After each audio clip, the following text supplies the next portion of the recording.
Hello, and welcome to Blank Plate, a podcast for Swifties with an appetite.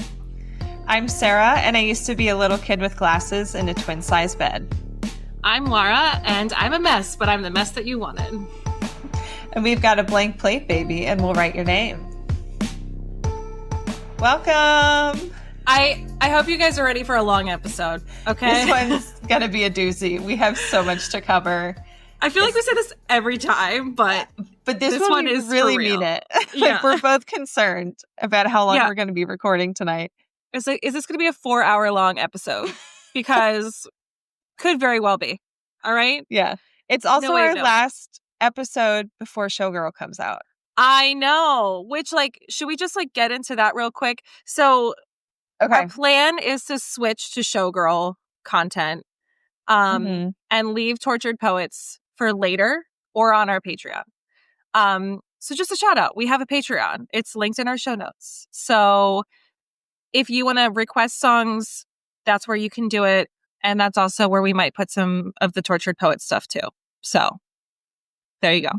Yeah. If you're dying to hear one of the Tortured Poets tracks that we have left, that we haven't done, if you can't wait until after the Showgirl tracks, you're welcome to join our Patreon and request it there, and we'll do it for you. And then, if we end up doing any on the Patreon, we can always release them on the main pod at a later date. If Laura and I need to take a vacation week and we want to throw up the Patreon, unlock it from the vault, so to speak, we can do that. So that is an option that. If you're dying to hear from the vault. So if you're dying to hear Peter or I'm Gonna Get You Back or one of the other ones we haven't done, hit us up on Patreon and request it over there. So yeah. So that's what's up. And then also our live reaction to the Tortured Poets Department album is finally up on YouTube. It's finally up. Okay. It's in 4 parts. So if you don't watch our podcast on YouTube, but you want to watch us react to Tortured Poets, you can find it on there. And it's really fun. Which was such a labor of love for Sarah. This was Sarah's project. And as you all know, so many tracks to edit. So oh my God. Yeah. And it took so long too. Does it feel good to know that you only have 12 to do for the next one? Oh my God. Only 12 songs. Yeah. Only 12. It feels amazing. Plus, now that I've done it for Tortured Poets and I got into a groove and a system with it, so it's going to be so much easier to dive into the Showgirl tracks, which also we're planning to release those reactions one song at a time. So as I get one song edited, we'll release it on YouTube as its own video. Right. And then they'll all be in a playlist together. So yeah, that's what our plan is. We're organized this time, okay? Got a plan of action. All right. Yeah, lots of fun podcast stuff planned. I mean, before we get to Taylor updates, we'll talk about what's on our plates. But I do just have to say, right now feels like I feel myself coming alive again as a Swiftie. It's just so much fun. And I'm going into even in a dry spell, and now we're going into Christmas. We're going into fall with a new Taylor album, which is just the best. It's the best. We're on the brink of a new era of all of our lives. Yes, absolutely. I don't know. It's just unbeatable. It's going to be amazing. I'm so also excited. Not mentally prepared. We were both saying how normally I would be oh my God, I can't wait. With Tortured Poets, it was we couldn't wait. With everything else going on in both of our lives right now, I'm slow down, because I know once Showgirl happens, it's just going to be a frenzy. Yeah, the time needs to slow down so I can take it in for a second, because agreed. I just can't even process the fact that literally our next episode is going to be Showgirl stuff. Yeah. Well, and from recording right now, it's in 2 weeks, right? Right. Oh my God. Yeah, 2 weeks from today. Wild. Oh my God. 2 weeks from now, we'll be listening to Showgirl. I know. And we're going to have a sleepover and we're going to do all the fun things. But anyway. Okay, Taylor updates? Yes, please. Okay. Oh my God. So, all right. So today, the day we're recording this, is the day that Taylor announced this movie thing, whatever the heck it is, called the official release party of a Showgirl. Which is quite a mouthful. It is. I don't know yeah. what she's doing with that, but Yeah. but leading up to this, there were like rumors of theaters like reserving screens for some kind of Taylor Swift, feature Project. Yeah. on October 3rd.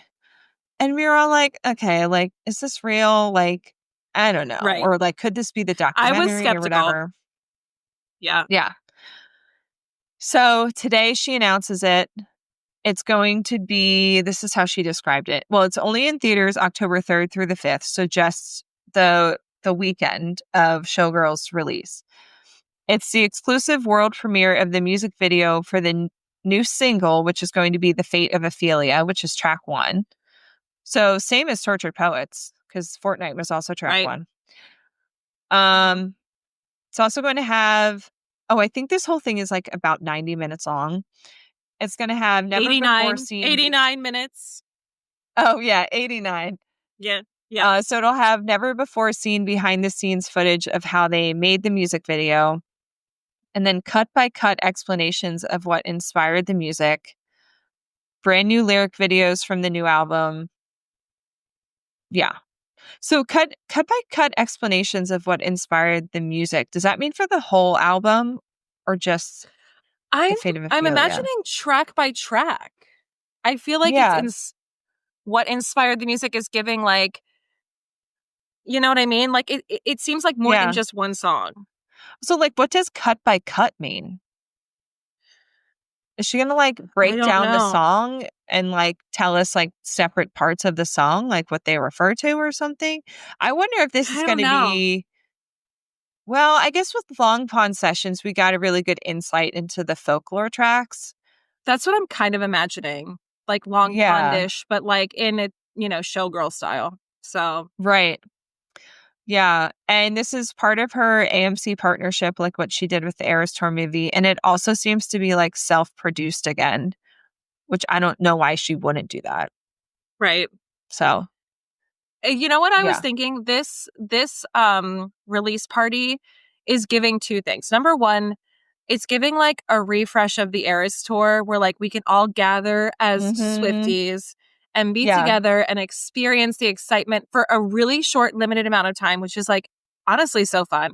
It's giving like exchanging friendship bracelets all over again. Like we're all going to be wearing our sparkle outfits. It's going to be great.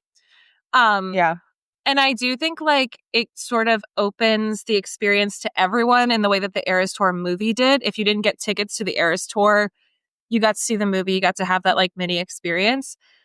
But it reminds me so much of what the rollout for Thriller was. And I talk about this in my music classes because my mom tells me this story that when Thriller, the music video, came out, it was a feature-length mini film, never done before.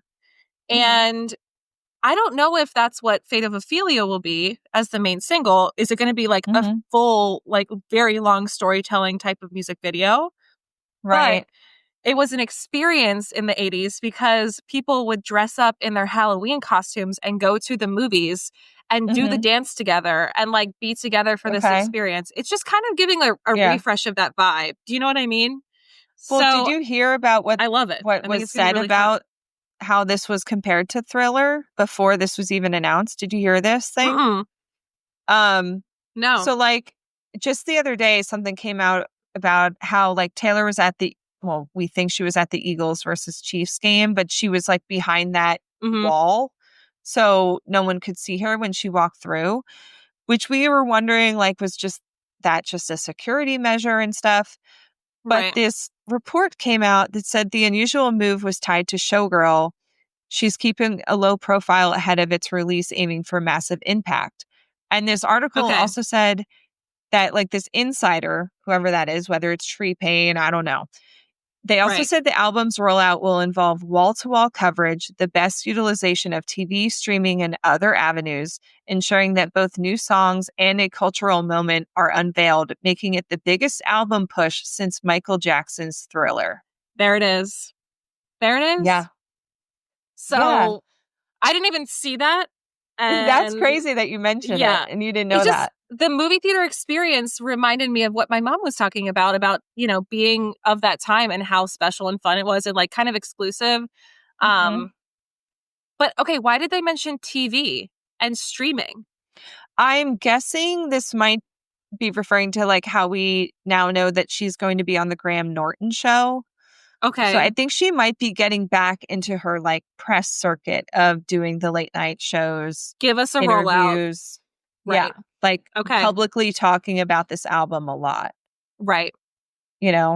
As opposed to where she just sort of drops stuff in Tortured Poets and She kind of had a little bit from Midnights. But Midnights had some. Yeah. I mean, she was on tour during Tortured Poets, so that makes sense. And the tour was basically her press for the new album. But yeah, like the fact that they mentioned Thriller is crazy.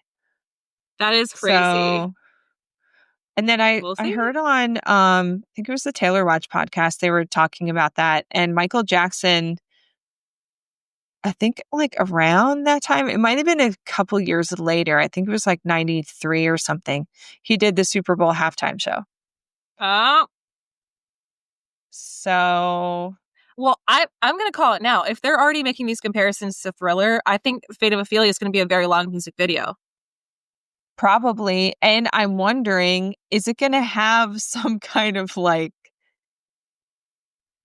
dance that becomes a thing?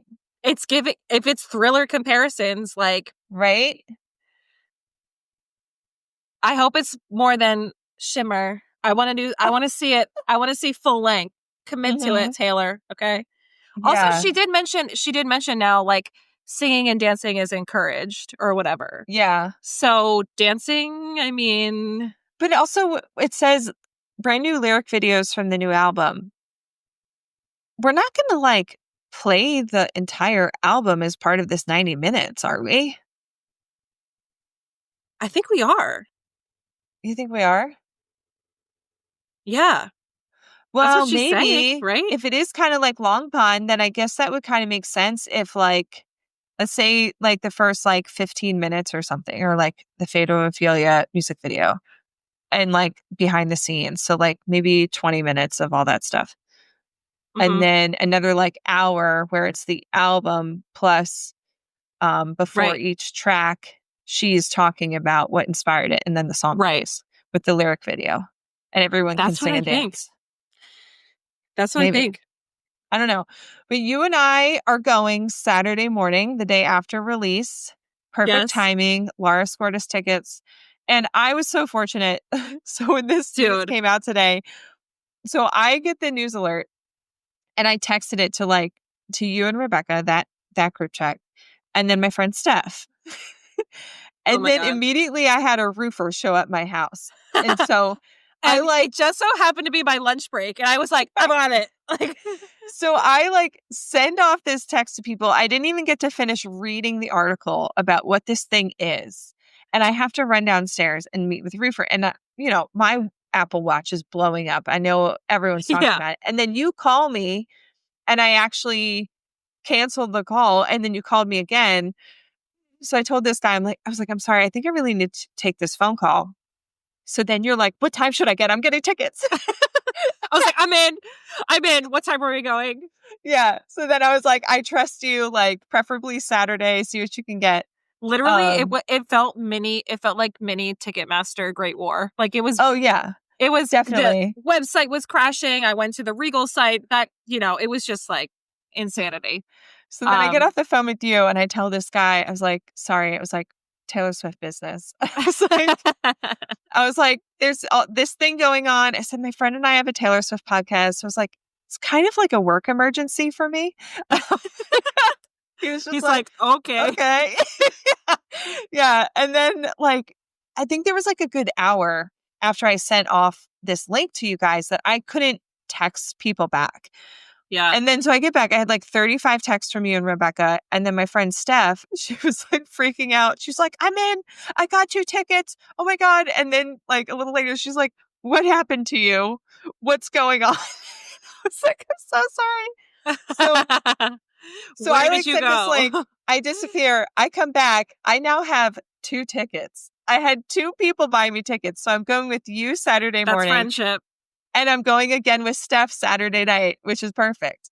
So especially for podcast purposes, I was like, Perfect. I can take notes, who knows if when this will That's what I'm go thinking, to streaming or whatever. I wanna enjoy it, but I also have to take notes. So I know. yeah, Yeah. it's gonna be Yeah. work, I think you and I can just great. take it in, and I'll take notes the second time around. Yeah. And yeah. I'm sure there's going to be And I do so many think TikToks about it and stuff that we'll be absorbing. And I also think that this will eventually go to streaming. Eventually it'll go to streaming. But yeah. Exciting also, day though. I know, crazy day. And by the way, by the time this episode comes out, I'm sure other stuff is going to be going on that we'll be way behind on. So bear with us, okay? Yeah. She's we'll giving real rollout and we can't keep up. Yeah. Yeah. Okay. Another thing that's happened is the Showgirl cardigan was released with the CD box set. And there was a behind the scenes clip of Taylor wearing that cardigan on set, doing her directe thing. And I mean, my goodness, orange is the color, and I just can't get down with orange. I'm sorry. No, it's honestly, not my I'm color, so glad. Okay. I still have not ordered any cardigans. I'm waiting for the perfect one.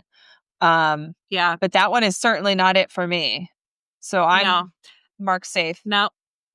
And the mint green color is also not really for me, but at least it's an option. Okay. Right. Mint green would have been a little better for me, but I still wouldn't have bought it.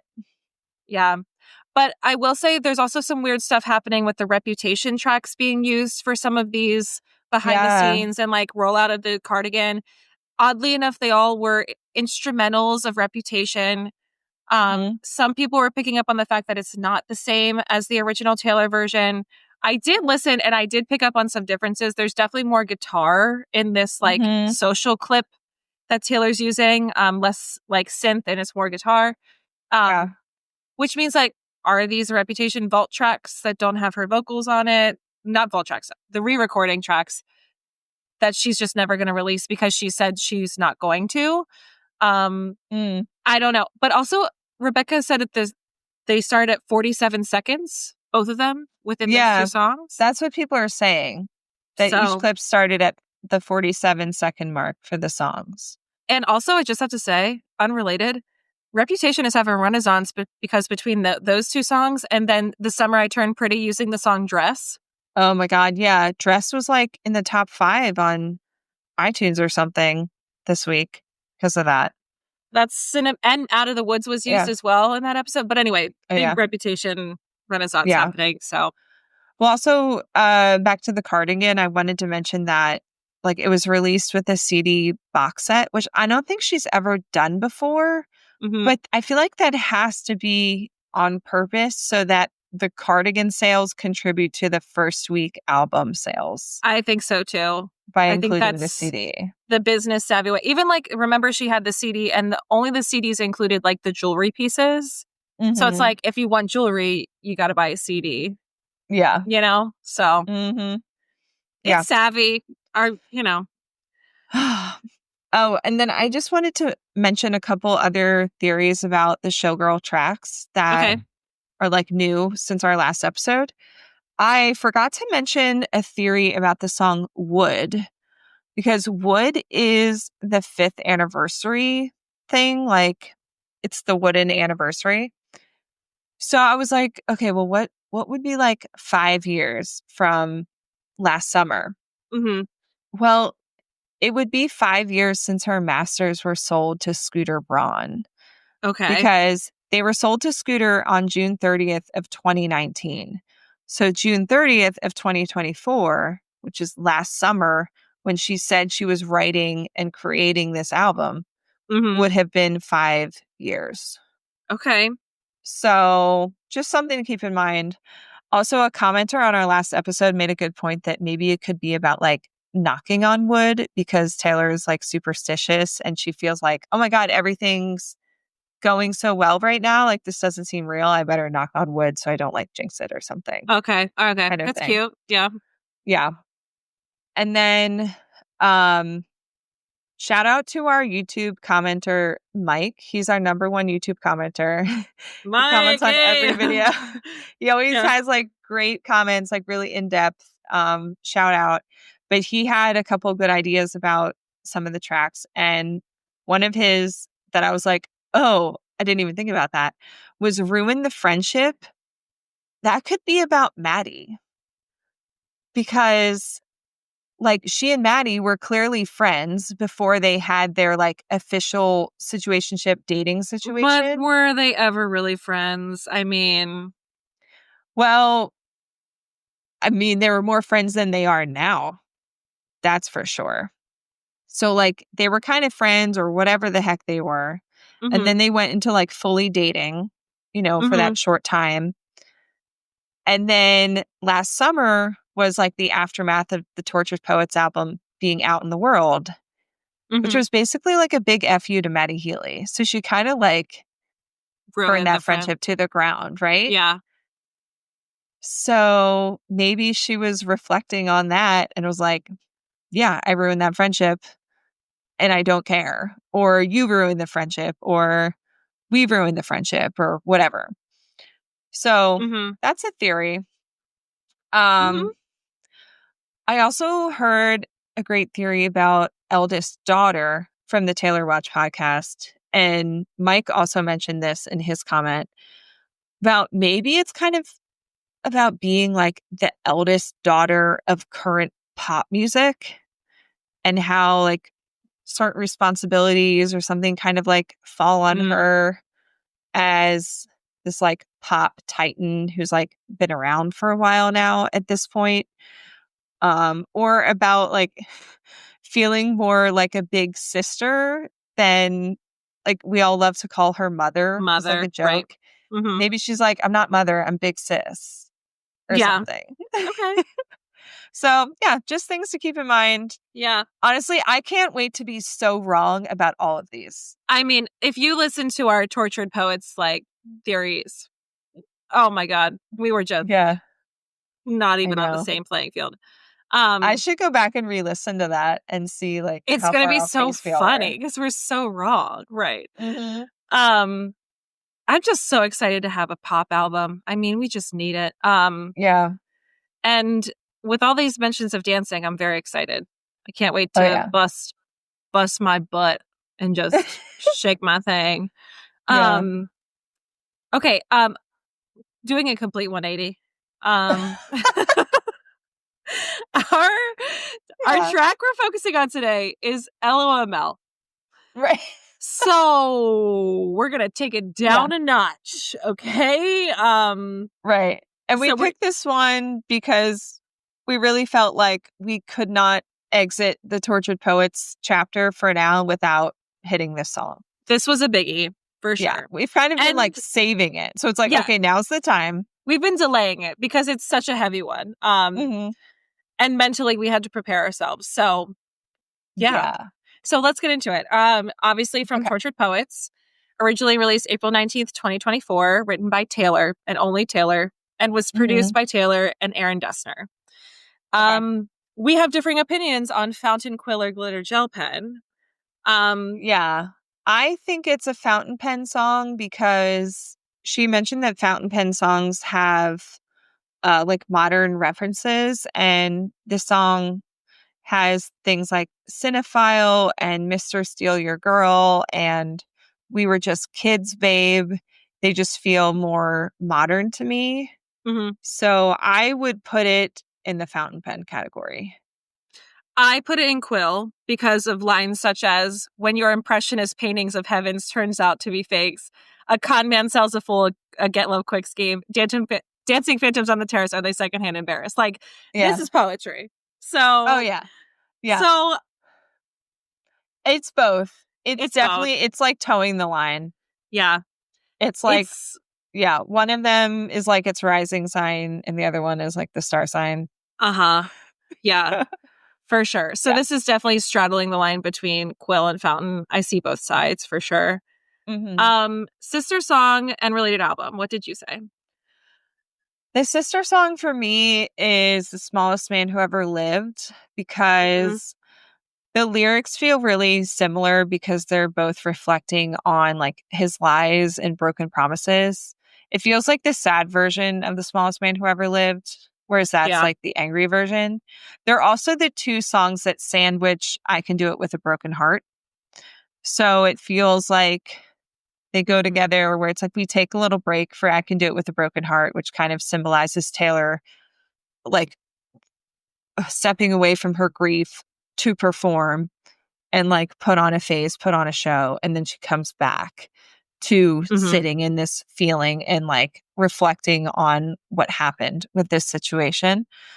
Yeah. But honorary mention to Peter. Yeah, you crushed the Peter references. I had done all my notes, came back and saw that. I mean, the amount of references to Peter in this song are crazy. So yeah. It's also funny because loml and Peter were like probably my two top played when this album first came out in like that first week or two. And like they're also very somber. Yeah, they both have the like piano element that's really strong. And it's really just like about like a simple melody with like amazing lyrics telling a story. But yeah, there's a lot of like Peter parallels with the idea that they were coming back to each other from when they were younger. And telling that part of the story in different ways. Yeah. I had a completely different thought on related song or sister song. I think this is like kind of the adult version of Last Kiss, where like the relationship is done and we're sitting in those feelings. So like hopeful young Taylor sang this. I still remember the look on your face, lit through the darkness at 1:58. The words that you whispered for just us to know. You told me you loved me, so why did you go away? Okay. Yeah, that's very much like I'll never leave, never mind.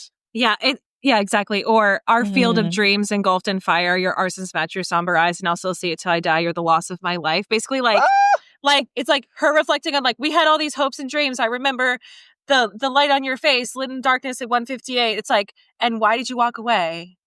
You're the loss of my life. It's like, to me, my brain just like synced those two thoughts together. And like Last Kiss is the hopeful childlike version of LOML, which is like way more jaded, deeper, weathered, just grief ridden. But yeah, I think that's kind of like, if only little Taylor knew that she would write a song like LOML. Right. Like, you know, like it's she's just not saying I hope the sun shines and it's a beautiful day for this one. No, she's not. No. Oh my God. So how about related album? We both agree on this one. Evermore. Gotta be. It's definitely Evermore. Sonically, it would fit right in on Evermore. Yep. But also, it's very much about like things that don't last. Right. Which is like the theme of Evermore. Yeah. Which could make me cry in and of itself. So here we are. Speaking of being sad, what are our personal associations with this song? I personally, like, I can't even listen to it unless I'm like ready to be emotionally devastated. Yeah. I think initially it was one of the songs I turned to earlier because I just found it like sonically beautiful and like this like mood. And the lyrics are so good. Yeah. But then like when I actually sat and thought about like how this song makes me feel, I can't listen to it. Like it's just too sad. Even though it's about a relationship ending, I associate with this song with just how grief feels, period. And we talked about this on Patreon with You're on Your Own, Kid, but Taylor does such a good job at like telling her specific story, but then having all these like lines that we can all relate to. Yeah, like there's just something in this song that I relate to with the feeling of grief. And of course, the ending of the song is a complete dagger to the heart. Like, took our breath away. Right. And I remember I remember us going back and forth. We're like, who is this song about? Like, who is the loss of her life? And we were like, it has to be Joe. It has to be Joe. Like, that is her, like, long-term relationship. Like, it ended, like, she was, but then, honestly, guys, a shock to no one. I think the song is about Maddie. Like, I'm sorry. Like, and we can have discourse on this, but we'll lay out all the things about why.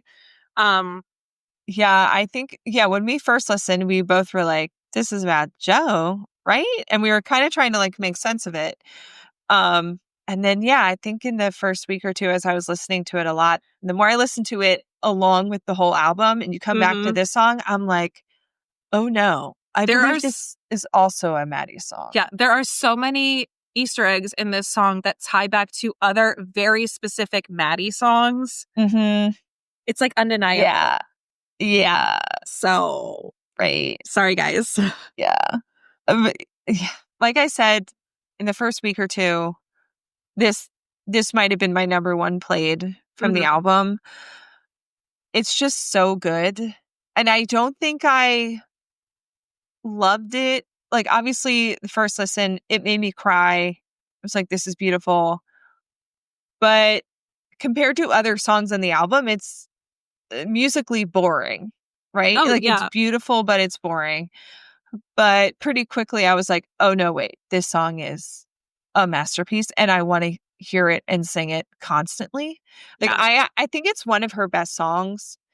And it does grab your attention the whole time, even though it's kind of boring because the lyricism is like so cutting and heart-wrenching. Yeah. There is something about this song. But even though I love it, and I think it's one of her best songs, I also have to be in the mood. Like if I'm driving and I've got Taylor on shuffle, LOML comes on, I'm like, ooh, not today. Not right now. Nope. Unless it's like a nighttime and I'm like in a mood. Oh yeah. I'm like, I could cry. Yeah. Let's cry. I'd be into crying right now. I could go for a cry. Yeah. Let's put it on. Yeah. Yeah. Let it play. Let's go.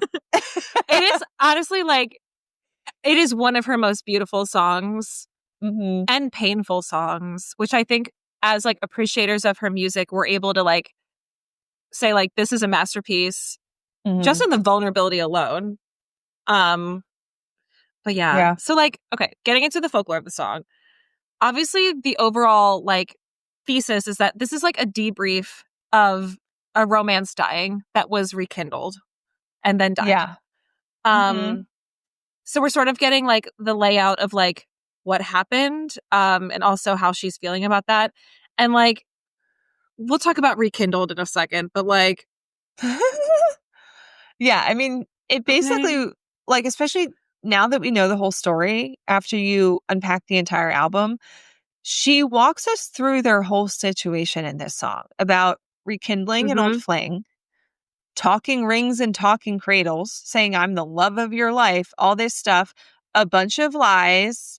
Then he disappeared, leaving her brokenhearted and confused. Like, the whole thing is in this song. Yep. It's all there. She gives us a play-by-play. Also, we know LOML abbreviated form typically means love of my life. Which is why the ending is so painful. That she twists it to loss of my life. Loss of my life. Yeah. Which is like, ooh, that is just, she was in a low place to write that. Do you know what I mean? Like, yeah. Holy moly. Yeah. Also, Taylor must love this song herself because it was the first surprise song she did from Tortured Poets after, like, once the Eras Tour kicked back up after the release of the album. So it was Paris Night 1. She did LOML on piano. She was ready. She was like, I'm ready to get this done. Yeah. Yeah. She was like, I know you don't know all the words. Just let me do my thing. Okay. Yeah. But we knew all the words. We knew all the words. Of course. Yeah. Yeah. Yeah. I mean, it's brutal. There are so many tiebacks to this song. So this is going to take us a while. Yeah. This is heavy. It's a lot. This is a lot. So, like, buckle in, guys. We're going on a ride. All right. Join us for verse 1. Here we go. Okay.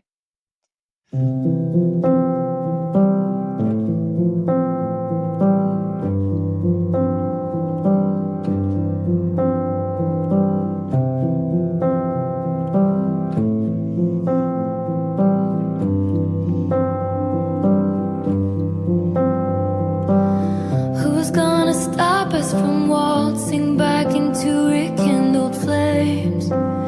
If we know the steps anyway, we embroidered the memories of the time I was away. Stitching, we were just kids, babe. I said I don't mind, it takes time. I thought I was better safe than starry-eyed. I felt a glow like this, never before and never since. Ooh. Also, I don't know if we get into this later, but like there's something about the that piano line, the way it kind of like goes up and comes back. It's like it's just like constantly moving and taking you through the song in a way that's like, yeah, tell me the next thing. What's the next thing? Oh, what else are you gonna say? What are you gonna say? You know? It's like kind of lilting. Yeah. It's just who's gonna stop us from waltzing back into rekindled flames? I mean, we should have known from that this was not about Joe. I'm sorry. Even if Joe and her were on and off, rekindled flames is not how I would describe their relationship. It's rekindled flames is situationship. Okay? Like that is, you know, dead giveaway. Dead giveaway. I will say though that we did How Did It End? And I thought of this line, which we are in agreement that How Did It End is of course about Joe.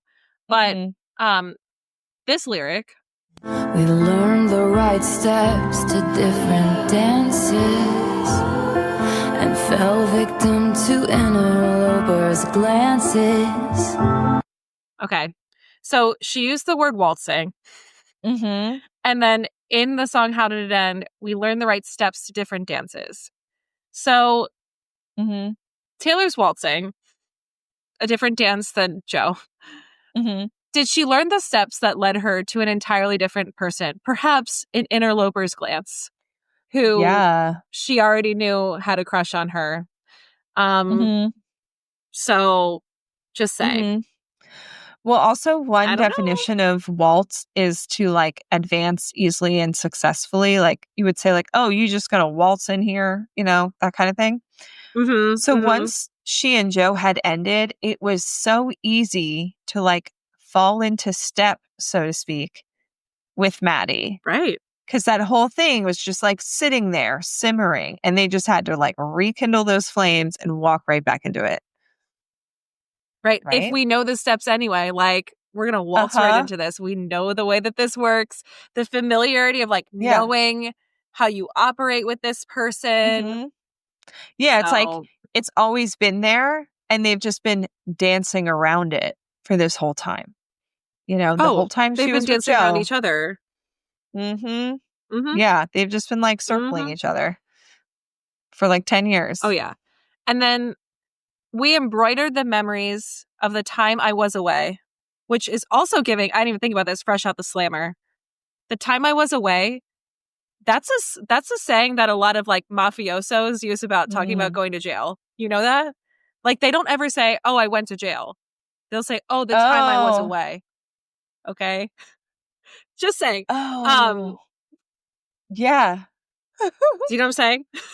Good. Yeah, good point. So, the word embroidered obviously is one that we like latch onto, right? Like embroidering memories to me means like kind of like rewriting or like over romanticizing the memories of their past. I don't know. There's like something about it that like we're rewriting it or something. It's probably something like what you're saying, like maybe over romanticizing it or something, but maybe also embroidered it like it's like fully like memorialized, kind of like it's put away. It's like a thing of the past. I don't know. I would love to hear. I think it's a play on words because thoughts. in the next line she says stitching, right? Like it's the stitching embroidered, like, you know. Anyway. Yeah. Okay. So let's talk about that. Stitching. We were just kids, babe. Oh gosh, this is loaded. So obviously that means like, and by the way, we were just kids, babe is in quotes. So that's something that one of them said to each other. Yeah. Which like, obviously it's like, we were too young to have it all work then. Like we were just kids. Like I forgive us for our mistakes back then and, you know, whatever. Obviously part of a conversation. But ooh, wait, hold on. Taylor's given... Okay. That, the Summer I Turned Pretty finale, that's basically exactly what Conrad says to Belly. He says, like, we were just kids. And we know Jenny Hahn's a Swiftie. Oh, yeah. So, big Swiftie. Just saying. Yeah. Just saying. But the word, the like association with like kids, I feel like is kind of a Easter egg in a lot of songs. So first I thought of this line from Fresh Out the Slammer. At the park where we used to sit on children's swings, wearing imaginary rings. Pretty loaded, honestly. Like, we were just kids at the park where we used to sit on children's swings and wearing imaginary rings, like, which will be referenced later. And then also it made me think of this from Cardigan. When you are young, they assume you know nothing. Like, they knew their feelings back then, but didn't follow through, didn't show them, didn't whatever, commit to them. We were just kids, but when you're young, people think you know nothing, but like, they knew. Yeah. Right. And then also another poetry tie-in is this line from TTBD. You're not Dylan Thomas, I'm not Patti Smith. And a fun little detail is that Patti Smith's most famous book is Just Kids. So yeah, that's crazy. Yeah. Well, and then in Peter, we have this line. Forgive me, Peter, my lost fearless leader, in closets like cedar, preserved from when we were just kids. Yep. Just kids. We were just kids, babe. Crazy. Oh, also, the stitching embroidered thing made me think of Glitch. So here's that. And a glitch.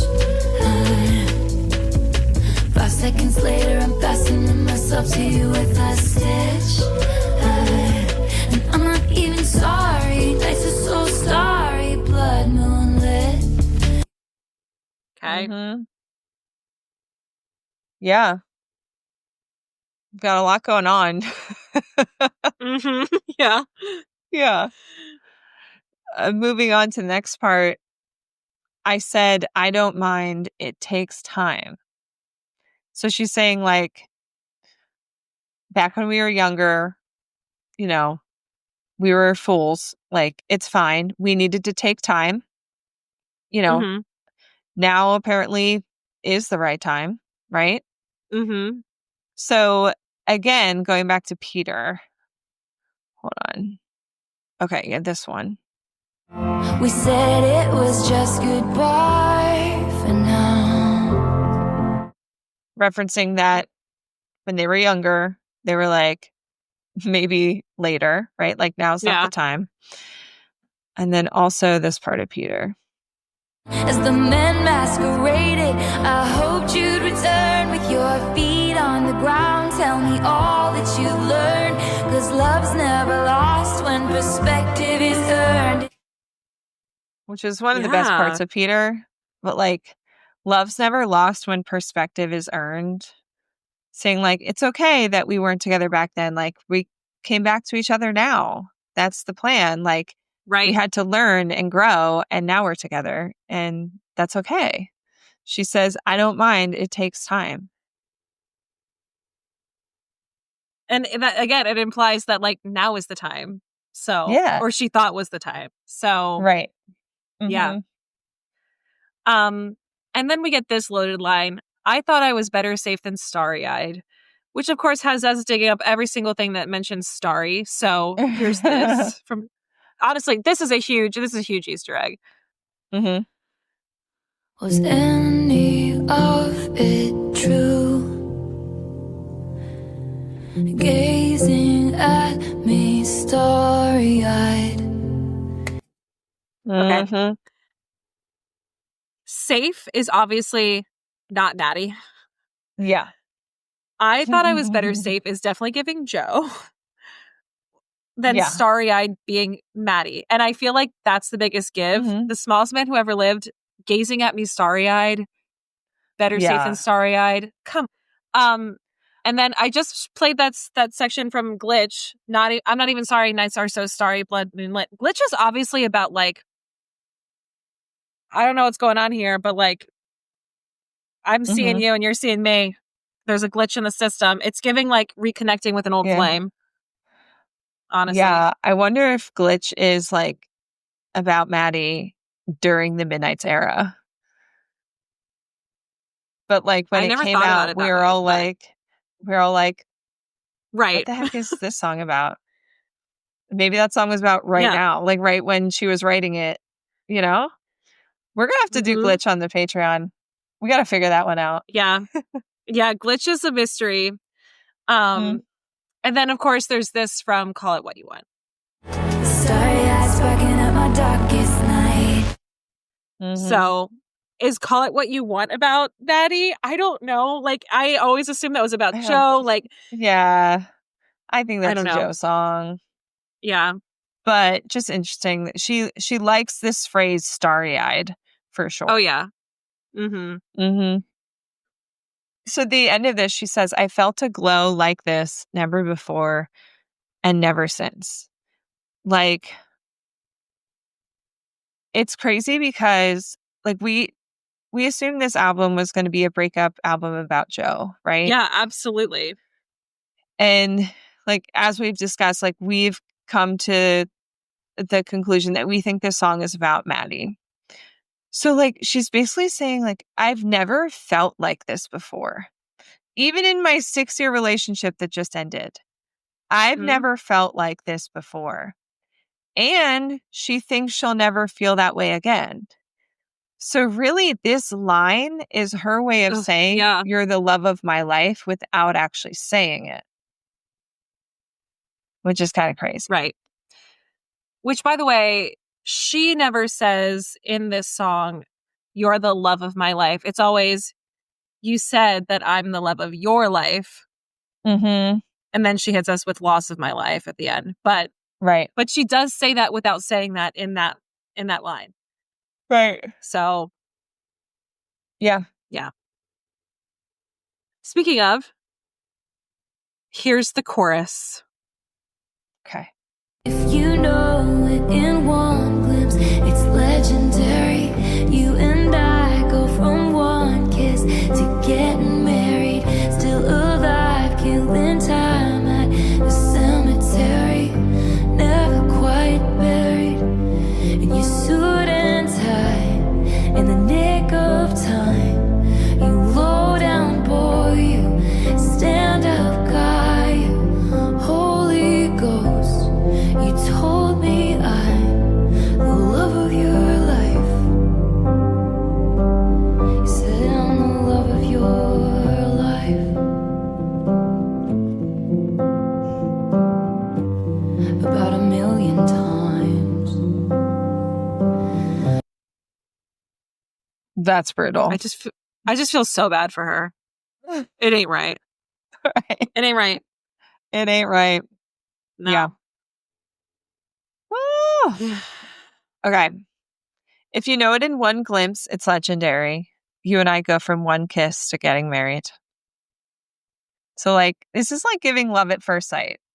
Yeah. Fast paced. Like, we're in love initially, like from the jump. Fast and furious. Also, like, we know that she was basically being love bombed by this song. Fantasizing where this could go. We go from like one kiss to like, in my mind, we're already talking about love of our life. Like, we're going to get married. Like, because it's of very, the love bombing. Full throttle. Uh-huh. And also, if you know it in one glimpse, it's legendary. Like, honestly, if Maddie wasn't as troubled as what he was, like, the fandoms would know that this is a legendary lineup. Like, I mean, we sort of talked about this. I forget what episode. We talked about, like, who is Taylor Swift's, like, Taylor Swift? Like, who are the musicians that she, like, admires and respects? I think that the 1975 was a band for her that, like, was legendary. Like, so it's like her biggest icon, you know, friend is now, like, with her. It's like, of course that's legendary in her brain. But anyway. Yeah. Right. Still alive, killing time at the cemetery, never quite buried. That's devastating. That's yeah. Like, this relationship, like, never died. So it's like a what if. But, like, so you're thinking about more, like, from before, right? Not, like, after it ended the most recent time. Yeah, I'm thinking, like, previously. Like, this relationship, even though we never committed, was still alive. We're killing time at the cemetery because we never quite buried it. Like, we never, like, shoved it away. We never committed to it. So it's always been a what if to her. Yeah. And, you know. Yeah. Still they alive. always remained friends and in touch, but it's always been, like, hanging there. Like, yeah. We never quite buried if, like, this is actually, like, gonna happen or not. So, another Peter reference, it's like, I let the lamp burn. Right, exactly. So, it's like killing time at the cemetery. It's like she's putting it off. Like, she never wanted to fully put this to bed. She wanted this to be an option in her back pocket. Right. Even when she was with Joe, she didn't want to fully put this thing to bed because she was like, maybe. I don't know. Maybe one day. You know? Killing time at the cemetery is definitely giving, like, I'm killing time. Like, I'm not going to, like, fully, like, you know, like, I'm just, I'm hanging around, you know? Yeah. Also, like, the next line, in your suit and tie in the nick of time. Are you kidding me? Who wears suit and ties? I mean, come on. And also, in the nick of time, if you think about the timing of the Eras tour, it was like, we found out that Joe and Taylor broke up. And then it felt really quickly that, like, Maddie and her were seen together. We were like, whoa. Now, granted, we had no information on the timeline. We didn't know when they actually broke up or anything. But I'm sure that she felt really devastated. But then here's this, like, legendary, like, what if situation in the nick of time to save her from feeling alone and, like, you know, I'm sure it felt kind of, like, awesome. I don't know. Yeah. You low down boy, you stand up guy. Definitely sounds like sarcasm. Oh, yeah. You stand up guy after what we know later and the smallest man who ever lived. Come on. Yeah. And also another, like, Taylor play on words saying, like, you low down boy, you stand up guy. Right. Two very different things. Yeah. Also, you Holy Ghost, you told me I'm the love of your life. Okay, there's lots of, like, references to, I guess, like, religion in this album. And, like, I read Holy Ghost as, like, this sort of, like, person who's around, but you can't really feel. Like, they're sort of, their presence you can feel, but you can't really see them. And I'm sure that's how he felt, like they were circling each other as we talked, dancing around each other. But also, like, she held him at such a high level that he wasn't just, like, a person. He was, like, this holy person. Yeah. And we kind of get that with Guilty as Sin. What if I roll the stone away? They're gonna crucify me anyway. So, again, a religious metaphor. And then this one. And I would have died for your sins. Instead, I just died inside. So, another religious metaphor. Yeah. Relating to a person. So. And then we get, you said I'm the love of your life about 1 million times. Okay. Painful. Love bombing. Oh, yeah. Yeah. Oh, but also, okay, we have to talk about the way that she sings this. It's like, it's like, feels like if you're like, let's say you're having like an argument with like your parents, right? And you kind of like know that they're right. Mm-hmm. But then you say something else like, well, I was like, blah, blah, blah. You know? Yeah. You know what I mean? There's a defeated attitude about a million times. And it's like, well, it would be like, well, you told me I could do this. Or like, you know, even if you're like arguing with your partner and it's like, well, you like, and you're like, I told you to do this thing. And they're like, I'm going to do it. And it's like, yeah, well, you said you were going to do it yesterday. Right. You know, like, right. It's giving that energy. Yeah. Where she's like, you said I'm the love of your life. And then she's like, about 1,000,000 times. And I take that too as like, it's such a sad little addition because she doesn't sing about 1,000,000 times anymore. Yeah. It's almost like she's trying to convince herself that she's not crazy. Like, yeah. Like, you said I'm the love of your life. Yeah. About 1,000,000 times. Like, yeah, it's like, I'm not crazy for thinking you were serious about me because you told me I'm the love of your life about 1,000,000 times, dude. Like, what do you think I'm going to think if you say that to me? Definitely. Also, something I thought about, which is kind of sad, but is it him telling her he's the love of his life? Like, you're the love of, like, my life, right? Or is it him telling her, I'm the love of your life? Do you know what I'm saying? Dude, that freaked me out when I saw it in our notes. Like, that's it. Right? Is he saying, I'm the love of your life? And she's saying, you said I'm the love of your life. Like that, you said that. Like, or is it him telling her, like, you're the love of my life? Like, which one is it? Or is it both? Probably both. I mean, let's be real.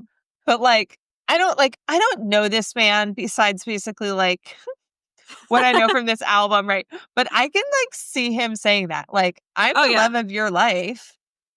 Yeah. Right? Yeah. Ew. Right? That's disgusting. Little dagger to the heart there. Uh-huh. And by the way, we know that this man was love bombing based off of this line from TTBD, which literally made us gag. Like, this was like, we were so mad. I was like, no way. I was like, no way, no way, no way. So here's this. At dinner, you take my ring off my middle finger and put it on the one. People put wedding rings on, and that's the closest I've come to my heart exploding. Insane. And reminder, you can now actually watch us react to that part on YouTube because it's up there. Because, we freaked out at that part. We freaked. Yeah, we freaked. Mm-hmm. Oh. Yeah. All right. Well, let's get to verse 2. Verse 2. Here we go. Who's gonna tell me the truth when you blew in with the winds of fate and told me I reformed you when your impressionist paintings of heaven turned out to be fakes? Well, you took me to hell too, and all at once the ink bleeds. A con man sells a fool a get love quick scheme. But I felt a hole like this never before, and ever since Oh boy. Oh boy. Yeah. Who's gonna tell me the truth when you blew in with the winds of fate and told me I reformed you? Okay. First of all, it's giving the entire song, I can fix him, no really I can. Seriously. Reformed? I mean, we know that Joe would not need reformed. Okay? Let's be real. Okay? Yeah. Maddie's that cliche bad boy. I mean, we know this. But like, who's gonna tell me the truth? Like, gives like, why didn't anyone tell me like, like this was all not real? Like, what? Who's gonna tell me the truth here? Yeah, but it's also like, who's actually going to tell me like this is fake when you appeared at the right time and it seemed like fate and I'm like so in love with you? Like, who in my life is actually going to tell me to walk away from that? Right. Like, everyone's probably like, girl, we just got to let her run it through. We got to let her just ride this one out. especially when she was convinced, like, fate brought us together. Like, this is our time, like, whatever. And she's so wrapped up in it. No one's going to tell her, like, girl. It's like post-breakup. It's like, girl, just do what you got to do. Yeah. You know? I mean, and then Sometimes she gives us the line, when your impressionist paintings of heaven turns out to be fakes. Whoo! Like, brilliant line. So he's painting a picture in her head of, like, what it would be like to be together. It would be heaven. But it was fake. He took her to hell with this whole situation. But also, like, impressionist paintings are literally, like, dreamy and smeary and, like, not really clear, but it's very, like, romantic, which she's getting swept up in the romanticism of them reconnecting and rekindling, and he's painting this picture of heaven. And honestly, it made me think of this line from Dear John, which is, like, a similar metaphor, which is sad. You paint me a blue sky and go back and turn it to rain.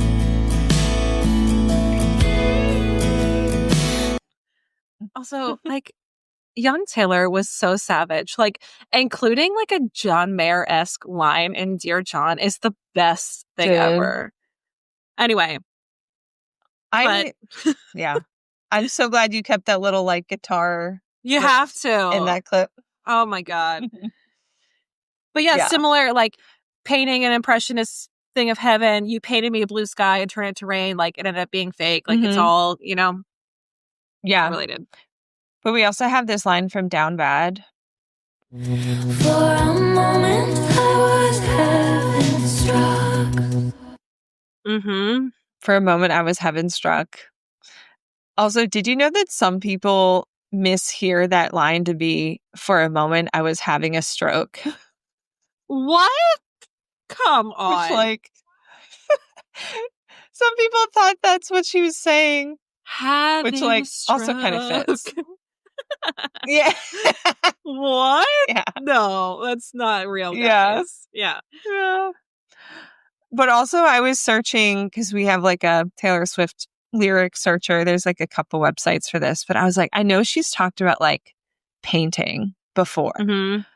And there's this section from Question. And I swear that it was something, 'cause I don't remember who I was before you painted all my nights.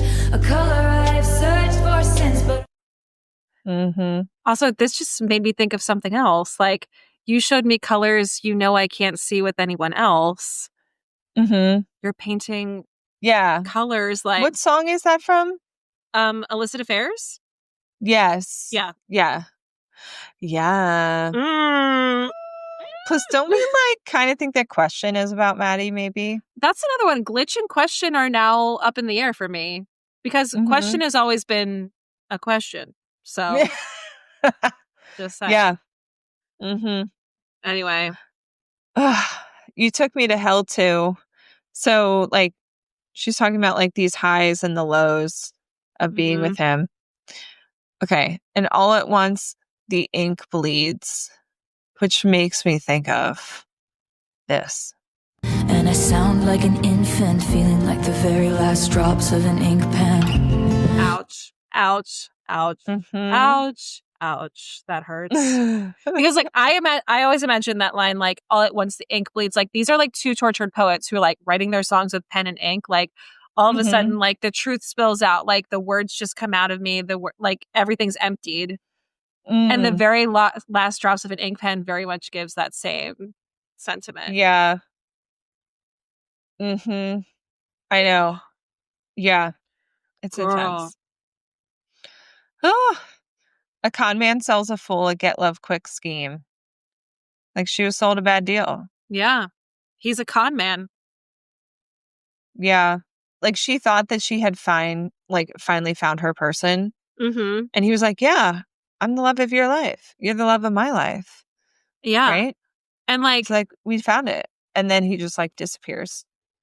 Yeah. And, like, I feel like, I don't know, my brain sort of connected this as well. They show their truth one single time, but they lie and they lie and they lie a million little times. So like this con man has sold her a lie, you know, and she's duped. She's been duped. Yeah. I felt a hole like this never before and ever since. Yes. So, and this is clearly a callback to earlier where she says, I felt a glow like this never before and never since? Let me check that. Says? Never before and never since. Yeah. So this is, she's saying, I've never felt a hole like this before and I'm still feeling it.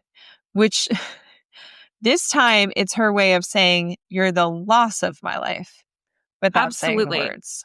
Which she does ultimately say later. But the way before it was saying like, you're the love of my life. This one part is like saying you're the loss of my life. Like I've never felt like this after like a breakup before. Yeah. Oh my God. And then we get chorus 2. All right.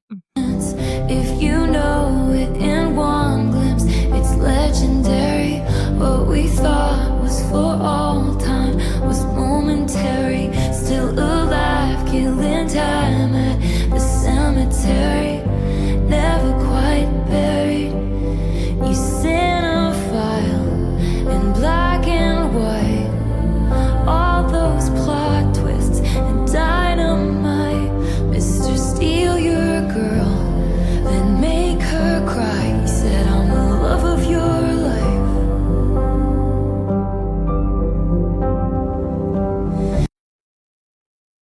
All right.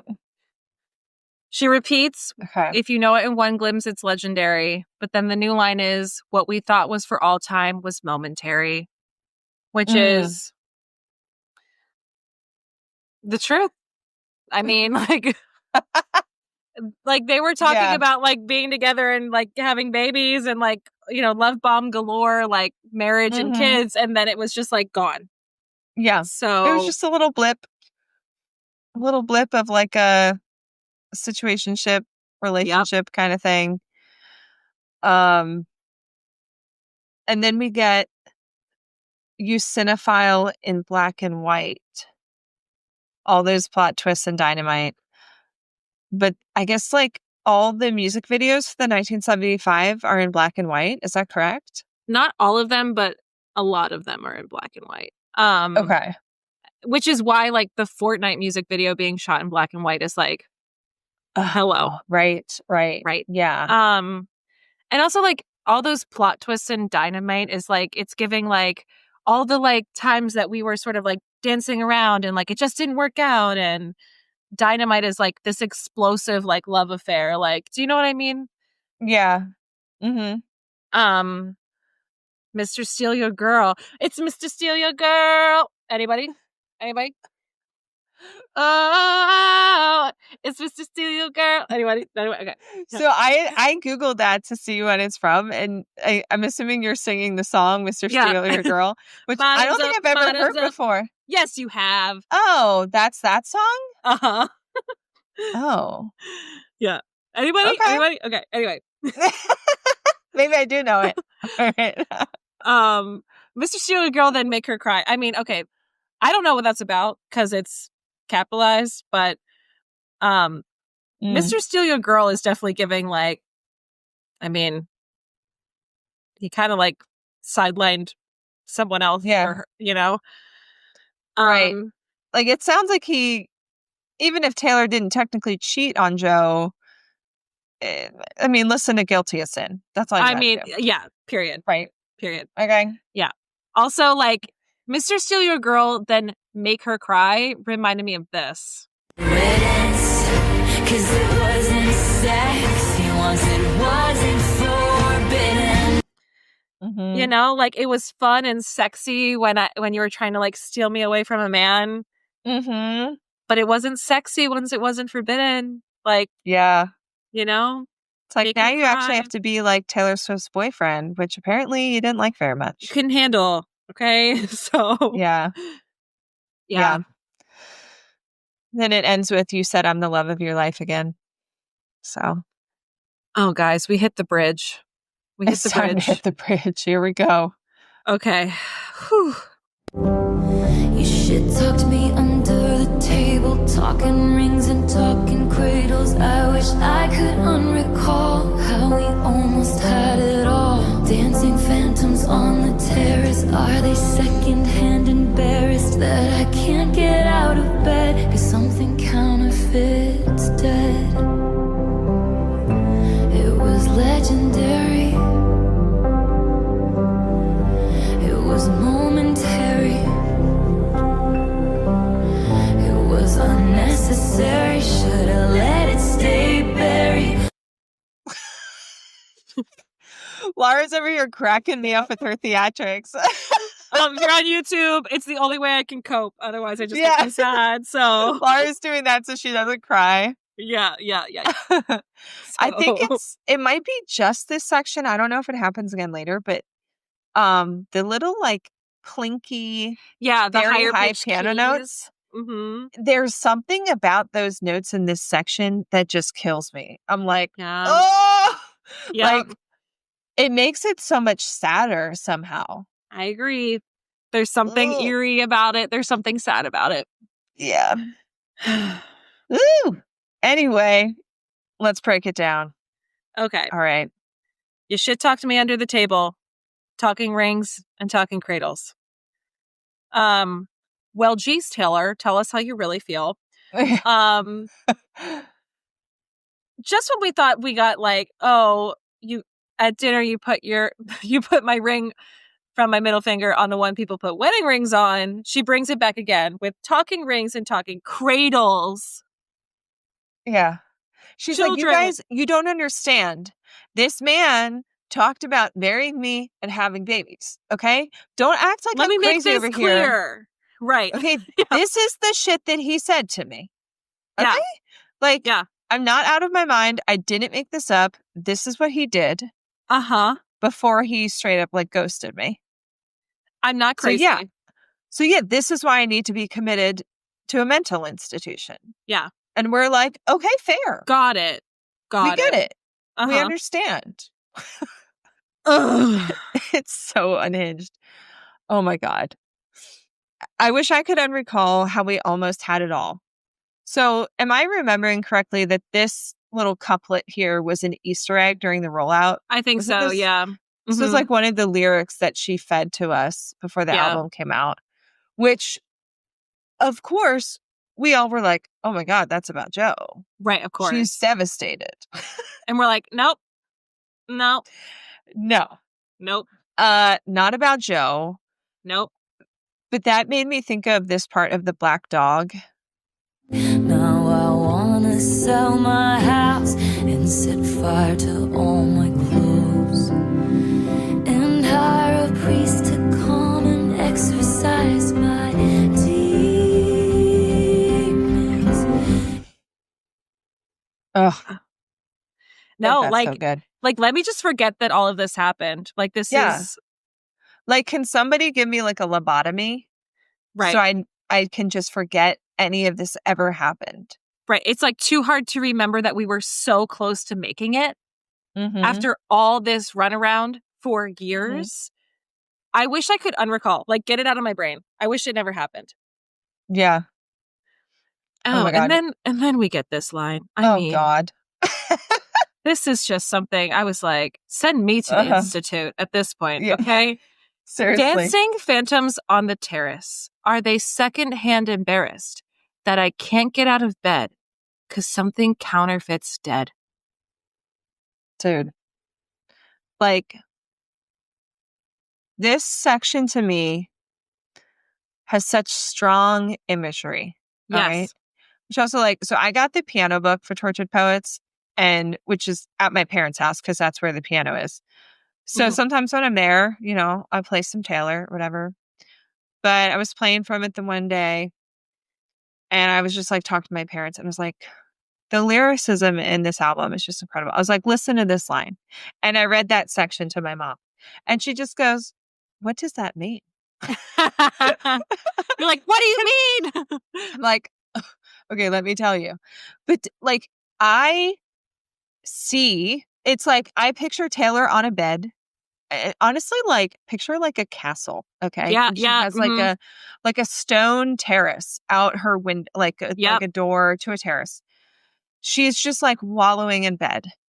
And these dancing phantoms are like her replaying the memories of them together, like them like waltzing back into this rekindled flame. Okay. Like while she's laying in bed, brokenhearted. But she's like, these ghost versions of us that I'm like watching play out are embarrassed that I'm reliving this because they're like, girl, it wasn't even real. Like you need to snap out of it. Right. But she's like replaying these memories and they're haunting her, but they're also like mocking her. Like, girl, we're not real. It never was real. They're secondhand embarrassed. How did she for her? They're embarrassed because of her. Like, how do you write something like that? They're secondhand embarrassed because of her being so sad that something counterfeit, aka a con man, sold her a lie and that it's dead. And by the way, she's finally saying, now it's dead. It's buried, right? She's talked about killing time at the cemetery.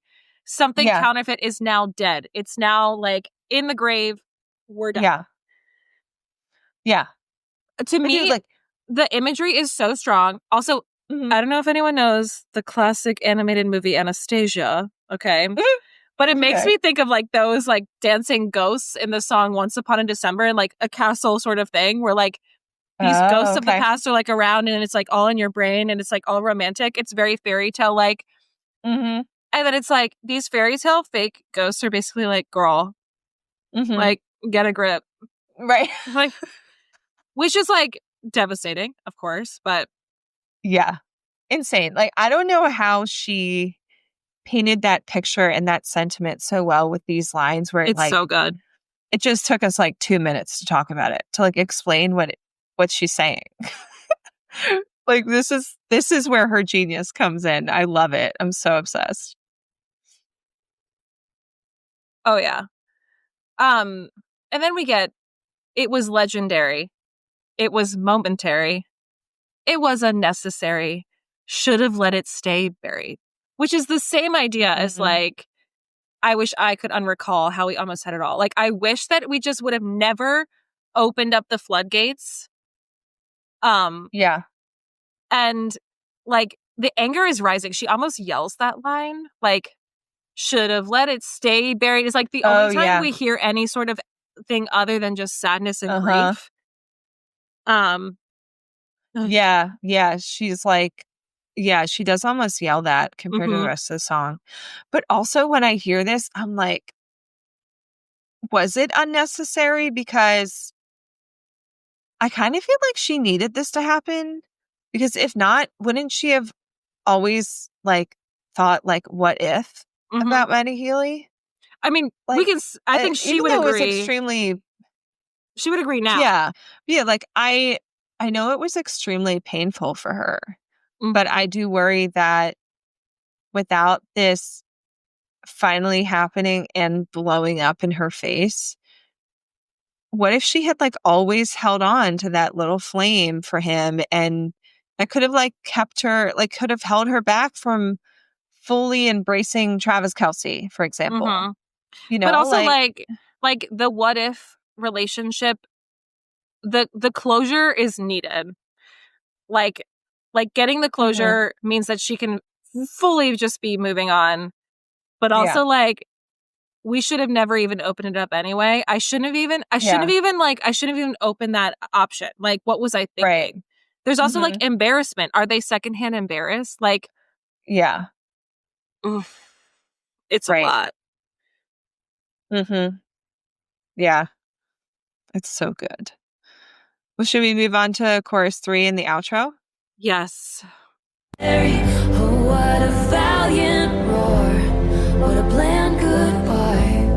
The coward claimed he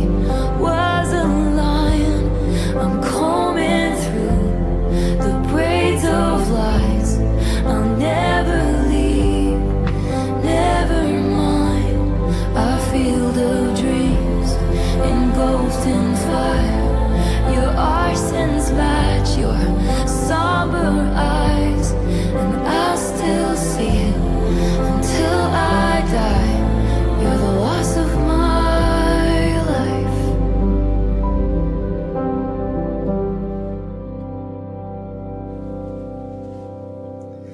And there it is. The gut punch. Yeah. Ugh. I love that, She like, starts... like go ahead. Taylor's known for, like, kind of giving us the gut punch during the bridge. And she does give us a hella good bridge on this one.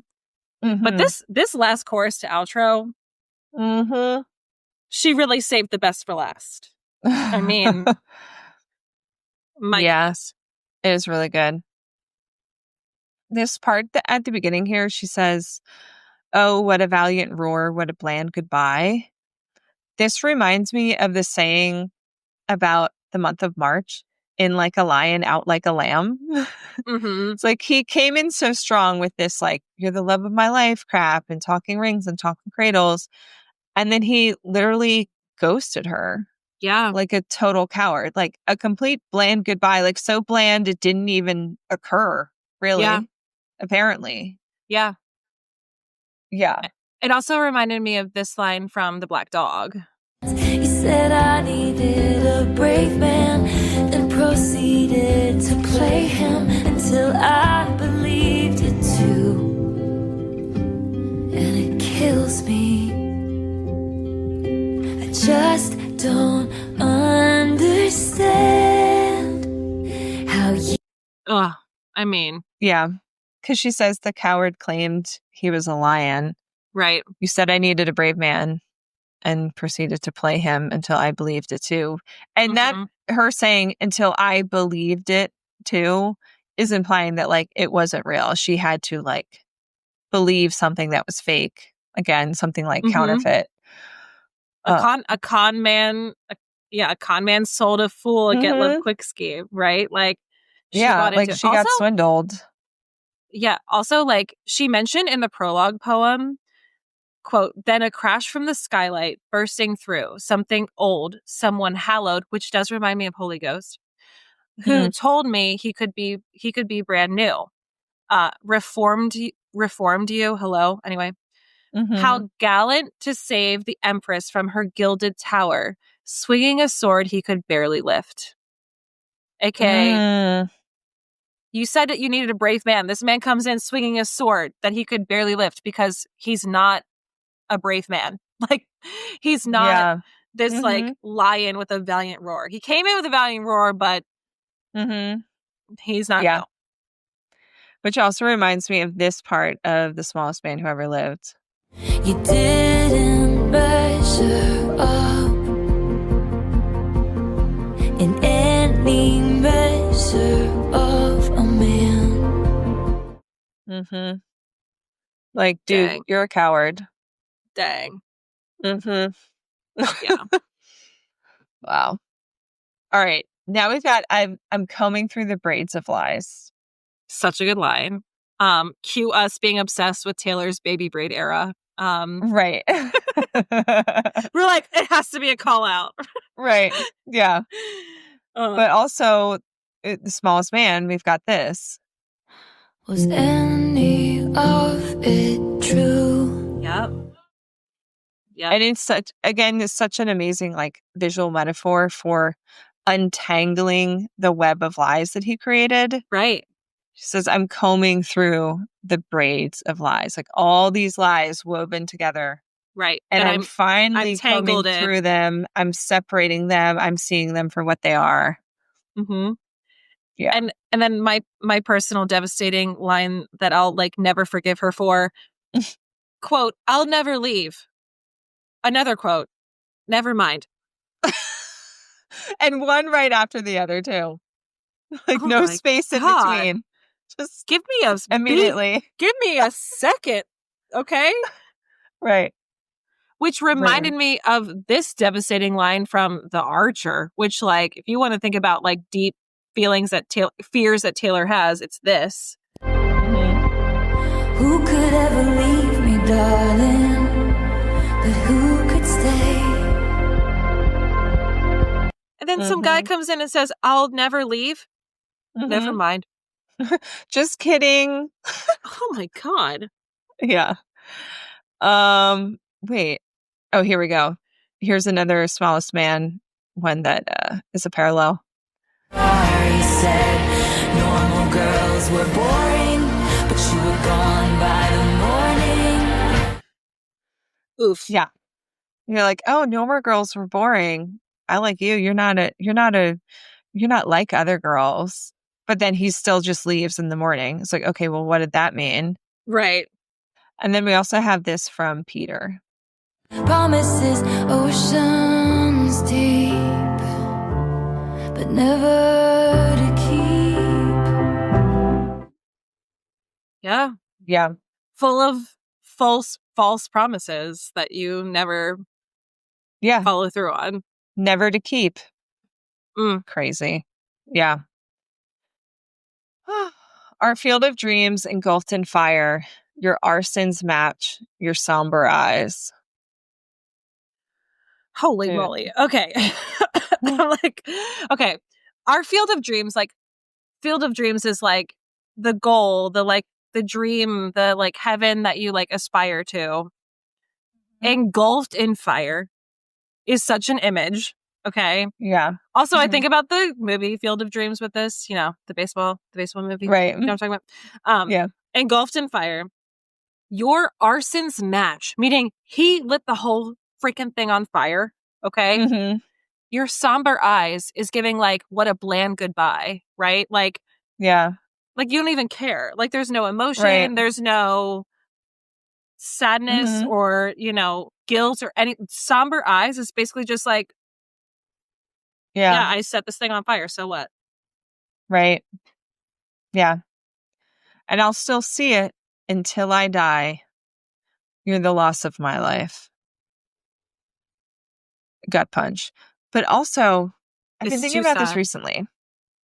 I think there are two ways to read this. Tell me. Oh. So obviously, you're the loss of my life. Like, I've never felt a loss like this before. It could also be, you're the loss of my life. Meaning, like, my life is ending because of you. Like, you are the loss of my life. Or like, I feel dead inside because of you. And I mean, we know Taylor has kind of touched on like, wanting to end it all before. Oh, yeah. But she says this in Down Bad. I might just die, it would make no difference.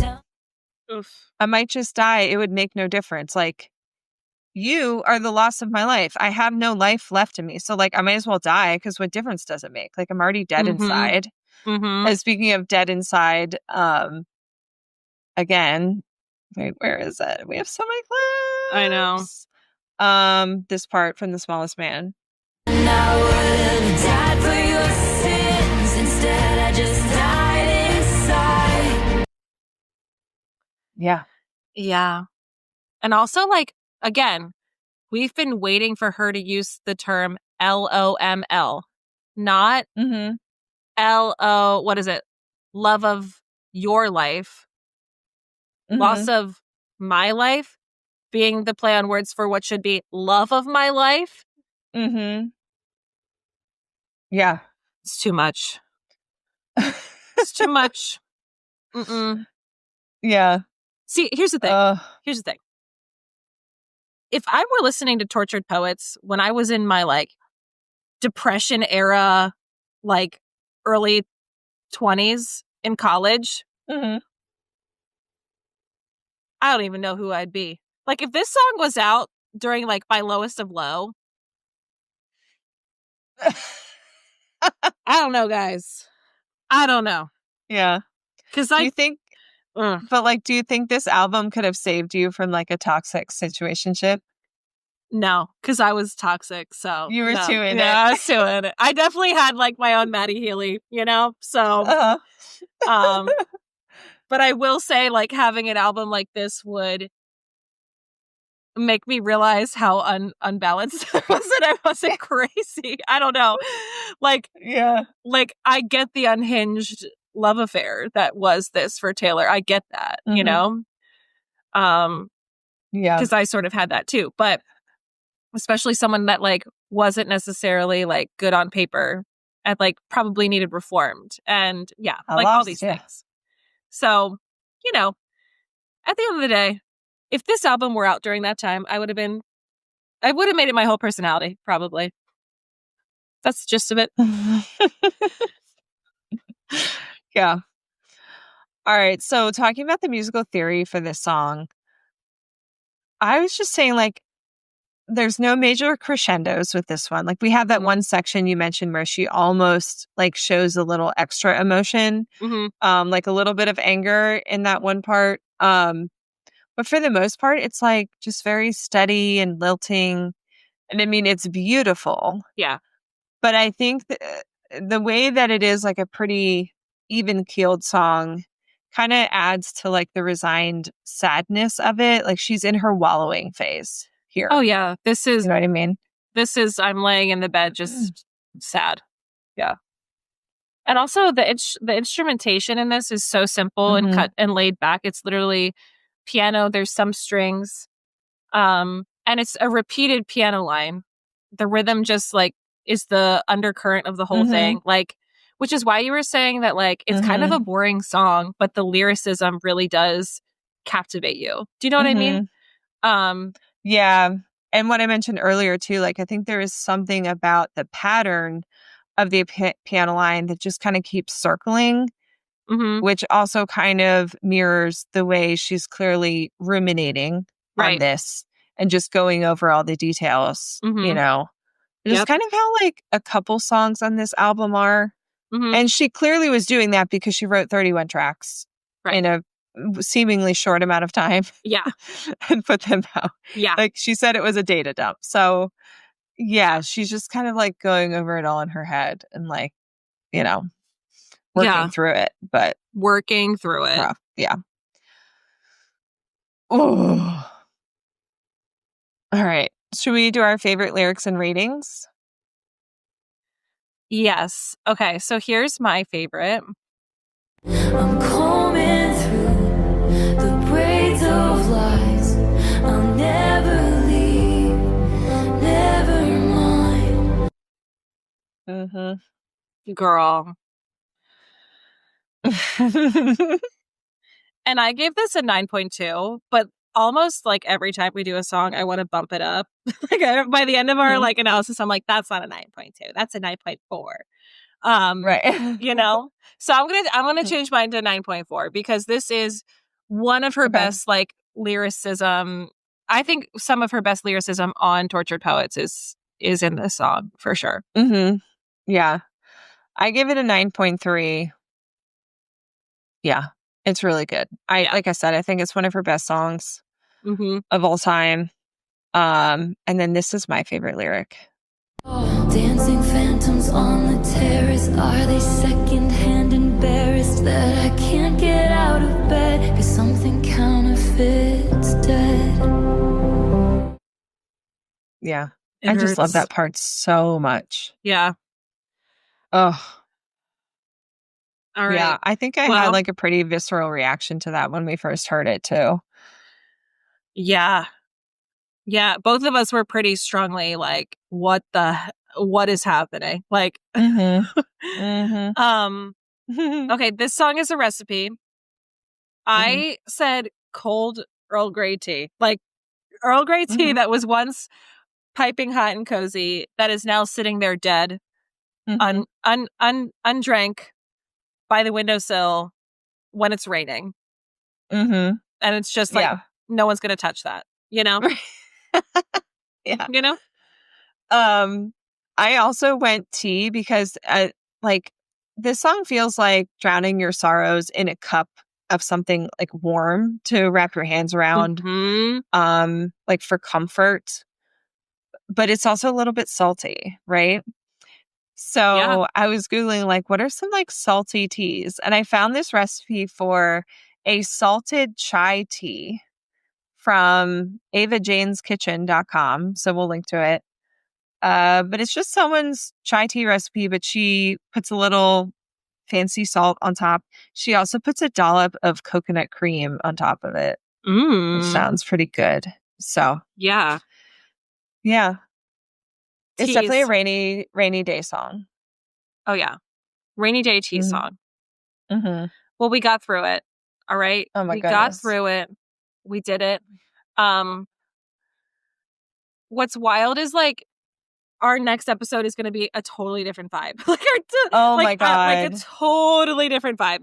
I mean, I'm excited to talk about happy music for sure. But like our next episode is going to be our initial impressions of Life of a Showgirl, which is wild.